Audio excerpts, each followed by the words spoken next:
যুক্তরাষ্ট্রের ফিলাডেলফিয়ায় বিধ্বস্ত বিমানের সব আরোহী নিহত হয়েছেন। তথ্যটি নিশ্চিত করেছে ফিলাডেলফিয়ার মেয়রের কার্যালয়। গত 31 জানুয়ারি পেনসিলভেনিয়ার স্টেটের একটি শপিং মলের কাছে একটি ছোট বিমান বিধ্বস্ত হয়। বিমানটিতে জরুরি চিকিৎসা নিতে যাওয়া এক শিশু ও তার মা ছিলেন। তাদের সঙ্গে ছিলেন ক্রু সহ 4 আরোহী। তারা সবাই মেক্সিকান নাগরিক ছিলেন বলে ধারণা করা হচ্ছে।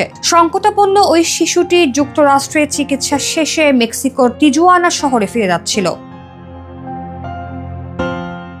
ফিলাডেলফিয়ার মেয়র চেরিল পার্কার জানান, উড়োজাহাজ দুর্ঘটনায় ঘটনাস্থলের আরও অনেকে আহত হয়েছেন। বিমানটি বিধ্বস্তের পর ঘটনাস্থলের কিছু বাড়ি ও গাড়িতে আগুন ধরে যাওয়ায় হতাহতের এই ঘটনা ঘটে।